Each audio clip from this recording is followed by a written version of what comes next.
Alrighty, welcome in everyone to just another edition of Just Another College Football Podcast. I'm your host, as always, Tommy Brzee. It's Friday, January 16th, and we got to talk about a national title game. Been a little bit of a while, apologies for the delay, but we got to talk about Miami against Indiana down there in Miami this upcoming week.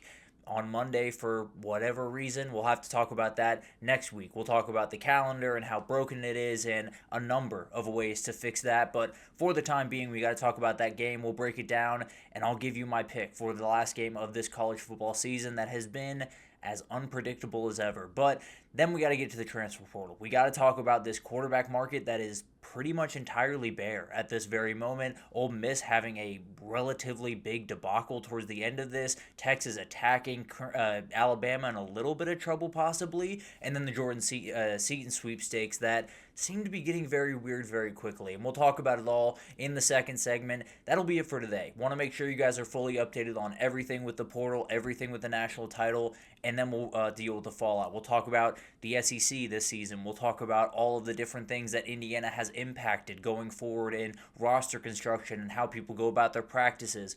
All of that will be for next week. We will get into that on Tuesday when we react to that game and we react to the college football season that is officially behind us on Tuesday. We got a little bit of time before that though, and we got to use it breaking down this game. Indiana, Miami, in Miami. This is going to be a very, very interesting dynamic. Obviously, Miami fans aren't known for packing out that stadium by any means. I'd expect it to be about 50-50, maybe even 60-40 towards Indiana. Now, the Miami crowd has done a relatively good job this year of being present, being a little bit more active. Still not the home field advantage that a lot of other college teams have for good reason. They're in an NFL stadium. The other kind of quirk here is Indiana's the home team in this game. They'll be in Miami's normal locker room, and Miami will be in the visitors. Now, in NFL stadiums, you'll find there's not much of a difference between the two. In college football stadiums, that's a little bit more up for debate. But at the end of the day, some interesting quirks as we head into this one. Miami playing in their home stadium, but not in their home locker room. Very, very interesting there. But Indiana favored by 8.5 in this game. The over-under at 47.5. This is going to be special. This is an incredible, incredible matchup. Indiana continues to be one of the best stories in sports and in college football history. Miami comes in with a lot of confidence in a team that, after those two losses, I would have told you they had no shot of getting here. I would have thought they had very little shot of making the playoff in general. They find their way in barely by the skin of their teeth, and now they find their way to the national title behind the most terrifying pass rush that you will see in the entire country that has held true throughout this entire time. But this is going to be really, really fun to watch. We'll talk about the implications of these two teams, particularly Indiana, and what they had on the future of college football, the future of roster construction, how people approach season, how people approach practices, particularly in the Indiana case, very different. The normal teams, a lot more film, a lot less on the field work. Maybe that's the way a lot of these big-time programs start to lean. And then I don't have to tell you that a lot of these both these teams littered with very, very experienced players, including those two quarterbacks. Carson Beck, in his 6th year of college football, sat behind Stetson Bennett, one of the more accomplished college football players of all time, for 2 years. This is going to be his 3rd national title game, weirdly enough. First as a starter, of course, but at the end of the day, this is going to be awesome. It's an incredible matchup between two incredible stories, two really, really good coaches, both of which were kind of dismissed as early as last year. Mario Cristobal has been dismissed for quite a while. I think he's changed that, and a national title will be the exclamation point on top of that. But let's start with some players to watch. Mohamed Toure is a player that I think has to be massive for Miami in this football game. Obviously, he is a dangerous player, but rushing the passer. The reality of this Indiana offensive line is they're not going to miss blocks, particularly in the run game. They are going to at least make contact with you. Can you shed those blocks? Can you make sure you get those running backs down quickly? Because there's a big-time stat that we'll talk about here in a second that could totally change this game. If Miami can control the line of scrimmage, win the run game battle, that comes down to the second-level players. Making those guys miss, or at least shedding those blocks and getting those running backs on the ground. It's a very, very hard thing to do. Obviously, Ahmad Moten has to handle business up front, as does Justice Scott, as does a lot of those really, really talented players they have up front. But those second-level players, Mohamed Toure, Basainth, they have to make big-time plays. They have to make tackles in open space, and they have to fill in the run game incredibly well. For Indiana, Khalil Benson is the player that I'm going to I don't want to say call out here, but highlight in this segment.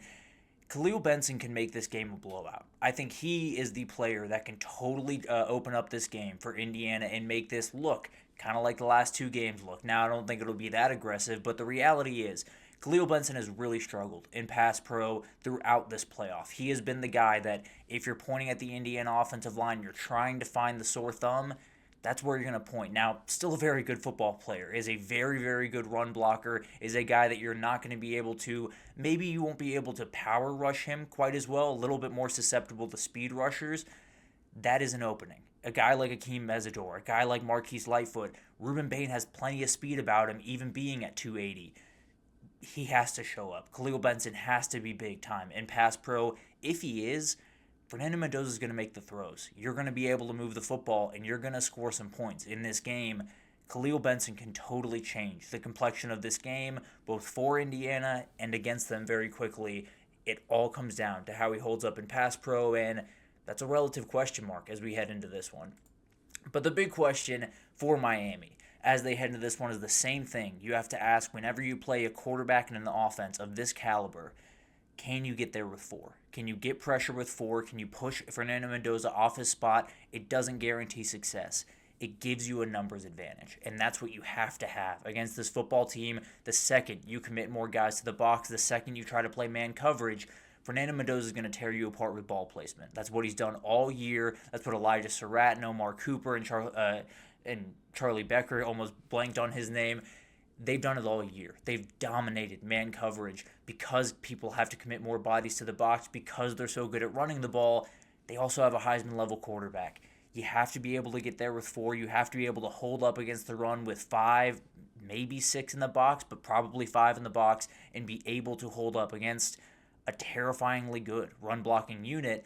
If you can do that, then you have an ability to at least keep Fernando Mendoza under wraps, at least keep everything in front of you, avoid some of those big back shoulder plays that they love to run, and keep this game in reach, and at least keep Fernando Mendoza from becoming the robot good player that he has been the last couple of games. It's really fair to say that Miami is more well-equipped to do that than any other team in the entire season that Indiana's played. Getting there with four is what they've always done. Now, not to say they don't blitz, not to say they won't blitz in this football game, but you have to set it up with a normal rush. You have to set it up with Ruben Bain, Mesidor, Lightfoot, and those interior guys just getting push, collapsing the pocket, making Fernando Mendoza feel a little bit uncomfortable, and then you get to play zone coverage, and you get to have guys like Jacoby Thomas and guys like Keontae Scott jump on balls, sit on routes, and do the incredible things that they're capable of doing because they have the opening, because they have the players around them to cover them. If they do make a mistake, if they do overcommit, that can only really happen. If you have a numbers advantage, you need to be able to rush with four to do that. So it'll be a really interesting thing to watch. How does Corey Heatherman approach this? Does he only try to rush four early? Does he try to blitz early to catch them off guard and maybe knock him off his game early and then start to rush four? It's a cat and mouse game with a very, very good quarterback. If you can't get home with four consistently, Indiana's going to be able to score. Fernando Mendoza is going to be able to have the game that he's been able to have the last, really the entirety of the season, if I'm being totally honest. For Indiana, it comes down to the run game. We talked about a big-time stat. The games where Indiana has been on the ropes, Iowa, Penn State, Ohio State. Those are the big three games. Obviously, Oregon kind of included in that in the regular season matchup, but they were in relative control of that game, especially after the pick six from Brendan Feeney. They ran for over 3.5 yards in all three of those games. Every game outside of that, they've rushed for over 4 yards per carry. They've dominated teams. They've rolled over teams every single week because that's who they are. If they're able to run the football, Fernando Mendoza is going to get man coverage, and he's going to tear you to pieces. That's who they are. They run a lot of RPO stuff. They keep you off balance. They make things really, really tough, and it's not normal RPO stuff, which makes that even tougher. They're really, really good.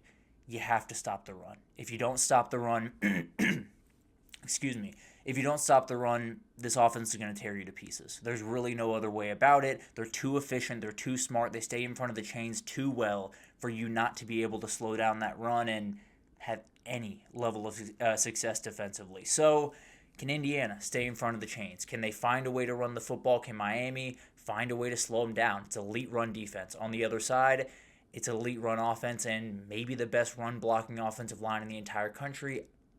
It is the best run blocking offensive line in the entire country, but at the end of the day, it's going to be incredible to watch. The run game is massively important. The biggest hinge point in this football game is time of possession, and it comes back to the run game. Obviously, these two teams have done very well for themselves in this category. They're 5th and 6th in the country, respectively. Miami 5th, Indiana 6th, but they lean on the run. They trust their quarterbacks to make quick reads, to be smart, to get the ball out of their hands, and they slowly bury teams. That's who they are. They keep things close, and that's why I think this 8.5 line might be a little aggressive. I think you're walking into a game with two teams that are more than happy to walk the field 10 plays, 13 plays, 75 yards, 85 yards, and just drain clock. And I think that's what's going to happen. Now you got to deal with some really good defenses on the other side, but I think these offenses are very efficient. Are very efficient, have the ability to kind of put these defenses at least in conflict throughout this football game and make things interesting. Which one of them wins that battle? How much do they win that battle by? Both of them averaging about 33 minutes per game, so about a 6-minute advantage. I can't imagine it's going to be a 6-minute advantage for any one of these teams. Is it a 3-minute advantage? Is it a 4-minute advantage? What does that look like? Which one has it? And is that the difference maker in this football game? I always lean towards Indiana controlling it a little bit more just with how efficient they have been. But I can't imagine it's going to be a massive advantage. Whichever one can put together a couple 10-play, 75-yard type drives might come out with a win here. Everyone watching this football game, they're asking one question, and I think it's a fair question given how good Indiana has been this year.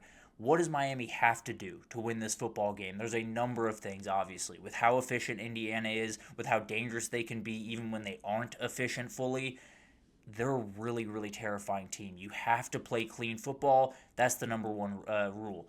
Mistake-free. If Carson Beck does not play mistake-free in this football game, if Miami plays the same football game they played against Ole Miss, they'll lose this one by 14 points. I feel pretty confident in that. They made way too many mistakes. They didn't capitalize on mistakes that were made by Ole Miss with a number of dropped interceptions, a number of penalties that put them in bad spots. It can't happen against this football team. You can't put yourself behind the sticks because it's unlikely Mark Fletcher is going to break off a 12-yard run on 2nd and 12. Or 2nd and 20, You have to be able to keep yourself in front of the sticks. You have to be able to not shoot yourself in the foot. And Carson Beck has to avoid the quote-unquote Carson Beck game. Now, I think that's a little unfair. He only had one this season against Louisville, but at the end of the day, he's got to be great in this game. He's got to be decisive, on target, on time. If he's not, one's going back to the house the same way it did with Dante Moore in Oregon early in that game. And then you got to win the line of scrimmage. You're not going to trounce them here. This is something that just has to be known at this point. No one is going to dominate Indiana on the lines of scrimmage, particularly the Indiana offensive line on the line of scrimmage. It's just not going to happen. You're not going to dominate them. Can you give Mark Fletcher enough openings? That is a dangerous, dangerous football player. He can get skinny in a hurry. Can you find a way to give him a couple of creases, allow him to break off 10, 15-yard runs a couple of times in this football game?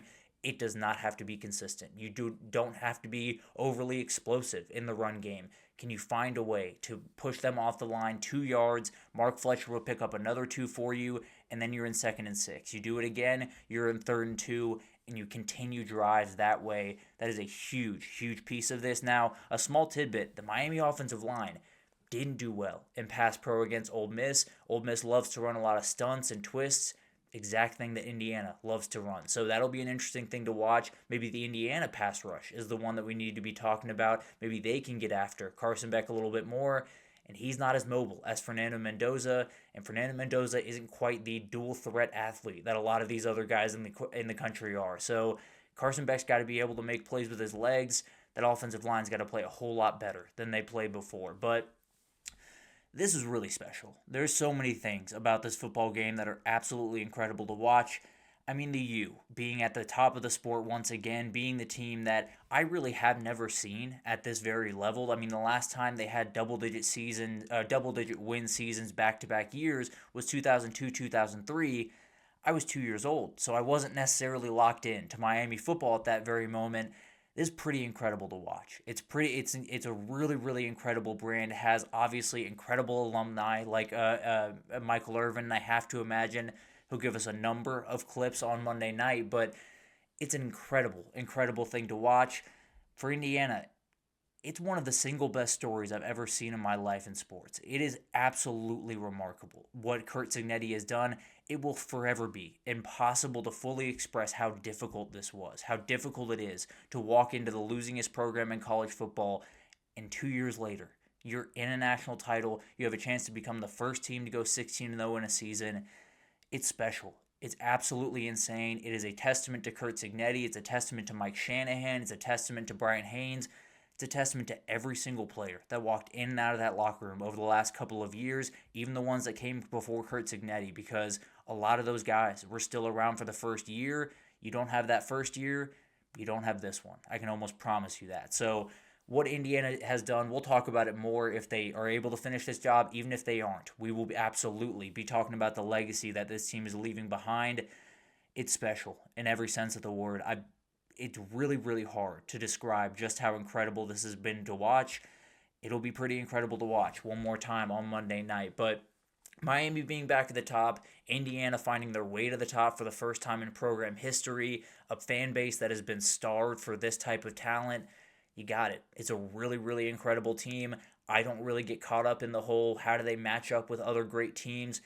They're going to match up with Miami on Monday night. That's all they have to worry about, and that's all they're definitely worrying about with Curt Cignetti. But we'll discuss these two teams and this season overall more on Tuesday. We'll break down the game. We'll get into it all. I'm going to take Indiana to have a perfect finish to a perfect season and a perfect story in every single way. It's an incredible story, an incredible coach, an incredible quarterback that gives great interviews at the end of all of these games. I expect to see another great one. At the end of this one, I think Indiana wins. I do think they win the crowd battle by a little bit over the Miami fans. And I think a team that was a punchline 3 years ago, that was a joke 3 years ago in a lot of ways, they're on top of the college football world. It's insane. If I told you Indiana was a national title winner, the biggest fan of Indiana 3 years ago would have called me crazy. That's where you are, and you have a chance to go get it on Monday night. If it was Saturday night, it'd be a lot more fun, but at the end of the day, Monday night will be plenty fine for Indiana fans. I think they get it done, and I think Curt Cignetti brings home a national title in his second year as the Indiana head coach, has been a head coach in general for quite some time. This is insane in every sense of the word. We'll see if he's able to finish it off. We'll see if Miami is able to shock the world a little bit and ruin the fun for the Indiana Hoosiers. Still would be an incredible season for them and would be a very, very interesting conversation around Mario Cristobal and what he could do the rest of his career. But that's time. There's a time and place to talk about that. That's after the football game happens on Monday night. Cannot wait for that one to get underway. But we got to talk about the transfer portal. We got to get into the quarterback market. We got to get into Ole Miss losing a couple of players late in the process in a really weird way. We got to talk about Texas and Alabama and everything in between right after this, so stick with us.